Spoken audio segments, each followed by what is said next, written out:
Piedmonte is a majestic destination in the northwest region of Italy. The region features lots of art, food, and fantastic wines. Welcome to the wonderful world of travel. I'm Jon Haggins. I'm here in Piedmonte, and there's so many different areas of Piedmonte which I was not familiar with before. But when I look at the vines, I think of all these great wines. They have so much incredible wine, and also the cuisine is extraordinary. I am Cesare Chiesa, Mayor of Rosignano Monferrato. Welcome in Rosignano Monferrato. Rosignano is a nice beautiful country in Monferrato, Piedmonte, Italy. Rosignano Monferrato and your territorial landscape is a very beautiful village with a nice landscape, important historical facts, exceptional wine, and very, very good food. Is a village of very important historical tradition with experience and artists very important, Angelo Morbelli, and other very important people. Rosignano is a medieval village with a castle and historical center, very important and very artistic. Sacri Cathedral sits on top of a picturesque hill which overlooks the valley.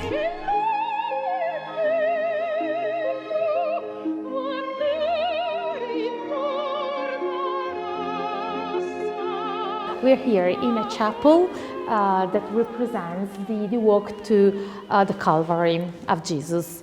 So again, like the chapel that we have seen before, you see that there are paintings on the walls, and that also this one was originally a chapel of the 1500s, and then after Napoleon and everything, it needed to be remade. This was remade entirely by an artist coming from Casale Monferrato. His name is Leonardo Bistolfi. Leonardo Bistolfi lived between the second half of the 1800s and the beginning of the 1900s. He was, his nickname, he was called the poet of death. But here you see kind of an example of his art. Because, the central figure is Jesus carrying the cross. But then, if you give a look around, you see other statues, you see angels here, for instance, like this one, or like that figure there, and are typical from him. On many funeral monuments that he designed, that he made, you find this kind of angels, this kind of figures, you see, praying or, like protecting something. Something else very peculiar of the time, because we're speaking here of the Art Nouveau. This is one of the 23 chapels of the Sacred Mont. As you can see, this is how they are organized. So are basically rooms, and there are paintings, frescoes, this kind of things. And then there are always statues. Statues representing a scene. And the scenes start, I would say, from the beginning of the life of the Virgin Mary. This is the chapel of the Nativity of the Virgin. You see there is a baby, and the parents. There's a woman. She's taking the bath to this little baby. It's the first bath of the Virgin Mary. There are 23 chapels edified on top of the highest hills in the region of Monferrato. The frescoes and statues still stand to the test of time. The Church of Our Lady of Grace has another beautiful interior with a magnificent altar and Roman arches. It's a must-stop when visiting Rosignano Monferrato. As you've seen, this other infernote is under the church. So the access is from the side of the church and also from the inside of the church. Has 2 levels, is still used nowadays by a producer, by a wine producer nearby. Inside there are many bottles. Some of them are pretty old. They have about 100 years, but then of course there is also the new production of the local producer. This one is older than the other ones that we're going to see, because this one it dates back to the 1400s, but originally it wasn't built as a cellar for wine, but it was used as a refrigerator of the time. Imagine that you see there is kind of a well. So the people from top, they used to throw the snow. They pressed the snow here, and it stayed for the whole season. So they used it as a refrigerator. So refrigerating things back in time, it was a big deal. Starting from the 1800s, started to be used as a cellar for the wine. That's why you see the shelves. That's why you see, the spots where to put the bottles and the containers for the wine. To experience this territory, there's many ways. One of those ways is to sit on one of the big benches. So now we're going to sit on this giant bench, part of a project originated by Chris Bangle. Chris Bangle, he was a designer, he was actually a manager, he worked for GM, he worked for BMW, he was the one who designed the first SUV for BMW. He fell in love with Piemonte, with southern Piedmont, and he bought a property here and he started this project. So basically, he started to put, helped by the local communities, benches here and there where people can sit, look at the panorama for the first time. This historic building is the home of Arditi Wines. Yes, I'm Manuela. I live in a little village called Monte, in a beautiful, nice area in the Monferrato, in the north of Italy, Piedmont. My children, three boys and 2 girls, run a winery with 4 different kind of wines, 2 red and 2 white. The red is Barbera. One is stay only in steel, and the other one in wood. The white one is the kind is Arnese, and is a steel wine. The other one is a sparkling wine and is a Chardonnay, the kind of grapes. Really very proud of my family and my 5 children, because they cooperate and help each other. The agnolotti are made of pasta with a particular filling inside, made of meat, rabbit and beef. Gian Maria, he's an artisan. He used to work in constructions. He worked his whole life basically in constructions, and now what he does here is art basically. During his whole life he collected pieces of pietra da cantone, of this kind of limestone, and he does artworks with it. So basically he gives a new life to it. Because you know what happens, the quarries are closed. It's not that there are quarries open where you can find this pietra da cantone. But you find pieces here and there. With those pieces, he creates things. Basically, he used 2 different kind of materials. He uses the pietra da cantone, which is the yellowish limestone, and he uses also bricks. Everything that you see is minimum 100 years old. See, depending on the hill, depending on the territory where the stone comes from, the color is different, the composition is different, because as we've seen, it depends on how the sea level was. The pietra da cantone is more yellow, like the one that you see on the right. And where the sea bottom, it was lower, it was more grayish because there was more clay in it. And you see, like the one that you see on the left. When he's here working and thinking, and it happens, that he opens a piece of stone like this one, and he finds something else. So this is probably maybe seaweed or something like that.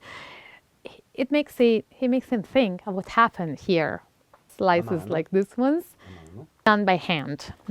So he uses a saw. Got it. He uses a saw. Avevo fuori da vedere, ma mi sa che con questo buio non si riesce poi più. Vabbè, ma ci diamo un'occhiata. It's very easy to work with this stone because it's basically sand pressed. So he can carve it, he can polish it, he can give the shape that he wants. This is very interesting because, like every artisan, he built his own tools. La mano, la linea. Okay, follow the line with your hand and with your eye. I'm doing very well. Jon Haggins, the GlobeTrotter, is like no other travel book in the world. When I think of travel, I think of friends from around the world. I've traveled to Malaysia, Thailand, India, everywhere. You're going to absolutely love the book. And the recipes, you will whet your appetite with these incredible aromatic recipes. Remember, my world is your world. So get up, get out, and travel. Pollenzo, a Roman town. Pollenzo is now completely transformed in the headquarters of slow food. We have in this building a part dedicated to the one very famous hotel. The name of this hotel is L'Agenzia. And the other part of this building is dedicated to the Università di Scienze Gastronomiche. It's the University of the Gastronomy Science. It was founded at the beginning of the 2000, completely renovated and transformed in one of the most important university of the gastronomy science that we have in Italy. On the same building, we have the Bank wine. The idea of the Banca del Vino was to create a memory of wine. The producer have the possibility to bring in the old cellar that they are now completely renovated, an amount of bottles. A part of the bottles are dedicated for the tasting, so it is possible for the customer to arrive there, pay a ticket, and taste some different wines. A part of this bottle are dedicated to create a memory that means that they stay for all the rest of the life over there. And a part are dedicated for the selling. So it is also possible to buy some bottle if the customer are interested in there. What it is very important, it is that in this old cellar we have a humidity, a light, and a temperature that it is constant, and give us the possibility to keep for many times the wine in the perfect condition. Banca del Vino, the Bank of the Wine, the University of the Gastronomy Science, the hotel are all a project of slow food. The headquarters of Slow Food, so where they have office, it is in Bra, a little town about 10 kilometers far away from here. We have many students that they arrive from over the world to have the possibility to study here. We are inside the museum, inside the cellar, the historic cellar, in the heart of Banca del Vino. It's like a trip throughout Italy from the point of view of the high quality wines from Italy. We are in the side dedicated to Piedmonte area, Piedmonte wines, with the different rooms dedicated to the most important wine growing area from Piedmonte, so with Barbaresco area, Barolo, Roero, Monferrato, Langhe, and North Piedmonte. Then you'll turn right and you'll find North Italy, center till South Italy. 100,000 bottles, 300 winemakers. The temperature is 16, 17 degrees, 80% of humidity. All the bottles stored in these wooden cases. And in the dark ambient. This is important in horizontal position so the cork can remain humid, and this helps the evolution of the wines. Cases with blue stamps means historical memories. So this is the museum side of Banca del Vino. The wines, the bottle, part of the collection.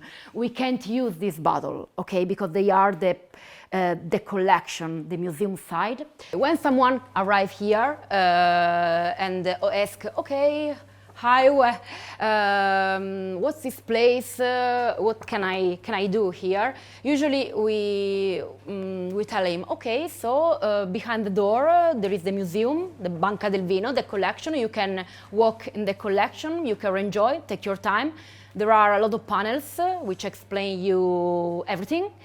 If you would like to taste any wines, we can give you a card like that, sorry, okay? And this small brochure with a small map of the cellar where you can find the other 3 wine dispensers. So you know where there are the other wines inside, with the small instruction in Italian and English language. Then we show you how every machine works. It's very simple. So you have to put the card with the chip direction left here, okay? You see the credit, because every card is 36 euro, but you will pay only after, depending how much you have tasted. You can use just 2 euro, or you can use 36 euro and you can ask for another card. You can see the name of the grape variety, okay? You can see the label here, the label of the wine, but here the name of the variety. And there are wine for 2 euro, 4 and 6. If you press the number 2 or the number 3, for us is the same. You can decide to have 3 different levels, but for us we have 2 levels. So number 2, number 3 is the same, and you will have a normal glass. And you are using 2 euro, 4 or 6, depending the kind of wine. Usually 2 euro are white or red wines, more daily, easy, simple. 4 euro, medium body, medium structure. 6 euro are wine for aging, for long aging or more complex and structured full body wines. So this could help you so you can decide a kind of order. If you would like to taste maybe more wines, just a little bit, just to have an idea about the wines, you can press the first and you will have just half quantity, and at the same time you are going to use just 1 euro, 2 euro, 3 euro. Half quantity, half credit. There are so many rolling hills and villages that have to be explored. The rolling hills of green pastures and vegetation can be seen from everywhere. Welcome to the wonderful world of travel. I'm here in Piedmonte and I'm with Mirella, and she is the best guide in the world. She shares her love for her destination, and today we are in Casale, Monferrato, a beautiful town in the upper part of the Monferrato area, and Casale has always been considered the capital of the Monferrato. And it's also in a valley, as opposed to the hills that we have been climbing and climbing. Yes, I know. We've been climbing for 2 days, but finally we arrived in the valley. We are near the Po River. The Po River is the longest Italian river, and Casale is right on the other side of the river. Oh, absolutely incredible. The other thing is that, let's talk about all of these wonderful hills that we climbed. I thought that was amazing. Talk about those towns. Okay, so, but you know, John, The hills are the feature of the Monferrato area. It's where I was born and are the landscapes that I love. That's why you're so beautiful. You're too kind. The hills are very smooth, as you've seen. It's a beautiful landscape. We call it mosaic landscape. And it's fertile. It's yeah. fertile, it grows a lot of wonderful things. And you also have regional dishes here, which I think is, that you can't find anywhere else other than Piedmonte. No, I guess actually our specialties. During these days you have tasted the biscuits, you have tasted peculiar biscuits with the shape of the mustache of the first Italian king, Vittorio Emanuele. We have tasted bagna cauda, which is a traditional dish based on anchovies and a lot of garlic, and I guess we all smell of garlic. Delicious. It was great with fresh vegetables. We have tasted all the local wines like Brachetto. Oh boy, have we not. Dolcetto. I'll drink to that. Yeah. Chin chin. Cheers. And the wines are absolutely wonderful. And you know the terroir in different parts of Italy, it's totally different. Yeah. This has a very specific taste. Yeah, absolutely. Consider that the wine, the most surprising wine that we had probably was the Grignolino. Grignolino. Oh, yes. Yeah. Yes. That was great. It has been recently restored, let's say 10, 15 years ago. Before that, it was just considered a cheap wine, but then now it's very special. It is. We're rediscovering it, and it's a very elegant and nice wine with a character, I would say. Yeah, and then also the sweet wines. But you know what I think is terrific is the fact that everything is grown here, so everything is fresh. It's freshly delivered, and it's not the day-old stuff. It's just wonderful when you have fresh vegetables, fresh meat, fresh everything. Delicious, absolutely wonderful. It's true, Yeah. actually, it's true. But you know what? At the restaurant, we were drinking a wine, and then when we, went back, we saw the vineyards where the wine came from. So actually, yeah, this is how it works here. It's wonderful. It's wonderful. It's farm to the table. Yeah. You have to tell me about that special place, Mont Crea, that we went today with the 23 chapels. Oh. Unbelievable. Oh yeah. It is a very special place for many reasons.